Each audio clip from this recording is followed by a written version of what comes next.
Welcome to the debate. So here's a pretty wild statistical reality for you. A 41-year-old man just laced up for an unprecedented sixth World Cup, scored twice against Uzbekistan, and somehow has more goals after turning 30 than, well, most legends manage in their entire careers. It's honestly absurd when you say it out loud. Right? It really is. So today, we're tackling a question that completely divides the football world. Is Cristiano Ronaldo the greatest player of all time? I'm arguing that his sheer longevity, combined with his, tactical adaptability across 4 different countries, makes him the definitive number one. And I'll be taking the other side here, because while playing at 41 is an absolute physical marvel, like nobody is denying that, true greatness is measured by the absolute peak of the mountain. That means holding the ultimate team prize, claiming superior overall accolades, and performing against the highest caliber of opponents, all of which I think points squarely toward Lionel Messi. Look, we need to talk about how Ronaldo is actually doing this under Roberto Martinez right now, pulling down 27 goals in 34 matches. This isn't just a guy stubbornly hanging on to his past glory. Well, he is hanging on a bit, but No, it is a masterclass in biomechanical adaptation. In his 20s, Ronaldo was this dynamic, explosive winger who beat you purely with fast twitch muscle fibers. But when that natural pace started to dip, he completely rewired his spatial awareness to become a box predator. right, the poacher transition. Exactly. He calculates blind spots, he conserves his energy, and he arrives at the exact half yard of space, a fraction of a second before the defender. He didn't just survive aging, he literally tactically outsmarted it.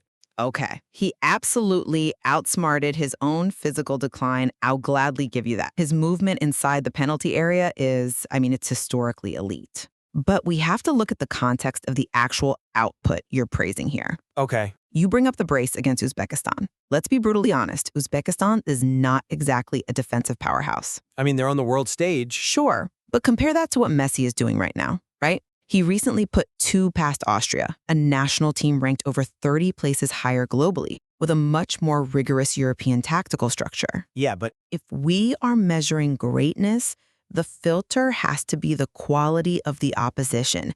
You can't just count the goals, you have to weigh them, especially when you remember Ronaldo went completely scoreless at Euro 2024 against top-tier European defenses. I understand the urge to just, weigh individual games based on FIFA rankings, but zooming out gives us a much clearer picture of their broader ecosystems. Ronaldo intentionally ripped himself out of his comfort zones. Did he, though? Yes, England, Spain, Italy, Saudi Arabia, he won the league in all of them. He proved that his specific individual mechanics, his aerial dominance, his one-touch finishing, they translate perfectly regardless of the tactical setup. Okay, but Wait, let me just finish this thought. Messi, for all his undeniable genius, achieved his most terrifying peak within a very specific, bespoke ecosystem at Barcelona. He had Xavi, he had Iniesta, and a system built exactly for his rhythm. When he left that environment, we never saw that identical magic replicated. wait, I can't let you just breeze past international hardware, though, because the ultimate currency in football greatness isn't a passport full of different league titles. It's the World Cup. Is it though? Yes, it is the most intense, unforgiving pressure cooker in the sport. And Messi met that ultimate standard in Qatar. He dragged his team to the pinnacle. Ronaldo hasn't done that. You simply cannot wear the crown of the greatest ever if you haven't captured the greatest prize in the game. Does that absolute rule apply backward through history too?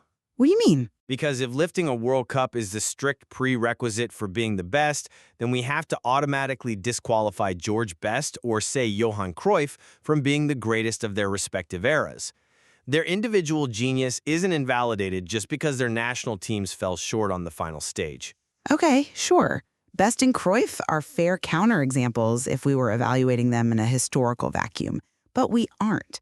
We are comparing Ronaldo directly to Messi. Right. They share the exact same era. They share the Champions League records, the Ballon d'Ors, but only one of them actually transcended that final barrier. All right. Let's strip away the international hardware for a second then, and look at individual reliability under pressure. Think about a tactical vacuum. It's the 89th minute of a chaotic Champions League knockout tie. Both teams are exhausted.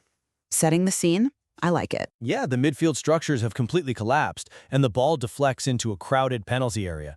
In that chaotic microsecond, if you need one player in history to instantly process the geometry of the goal, adjust their body, and execute a flawless first-time strike, it is Cristiano Ronaldo. His mechanics under pure chaotic duress are completely unmatched. That's a fantastic cinematic scenario, really. But football isn't played in a 10-second chaotic vacuum. What? Well, Ten Hag's modern system requires a center forward who initiates the first line of the high press. Ronaldo's entire post-30 survival strategy, the very thing you praised earlier about conserving energy, relies on essentially walking when out of possession. Right, he preserves himself for the strike. Exactly. But he couldn't physically execute the press, which meant the midfield got entirely overrun and the team's defensive structure fractured. When your individual brilliance requires dismantling your own team's cohesion, that is a hard ceiling on your greatness. I actually concede that his style forces a manager into a very specific tactical corner. If you play him, you have to compensate for his lack of pressing. I'll give you that. Thank you. But my argument is that the trade-off is almost always worth it. Whenever people write him off because he supposedly disrupts a system, he responds by clinically finishing the chances that the system couldn't generate without him. He engineered his own longevity to essentially outlast his critics. It's a fascinating trade-off, no question. I just fall on the side that true greatness is measured by the absolute height of the mountain. And when you combine the systemic playmaking, the sheer number of Ballon d'Ors, and holding that World Cup trophy, Messi's peak is simply higher. I think the one thing we absolutely agree on is that we're talking about two players of unimaginable historical talent. Oh, absolutely. Once in a lifetime. Yeah. The divide really just comes down to what you value more, right?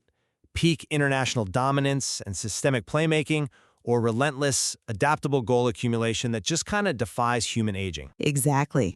The history of the sport is definitely rich enough to support both definitions, leaving the audience to decide what matters most. It is. And as long as 41-year-olds keep finding the back of the net on the global stage, I think we're going to keep moving the goalposts on what is humanly possible.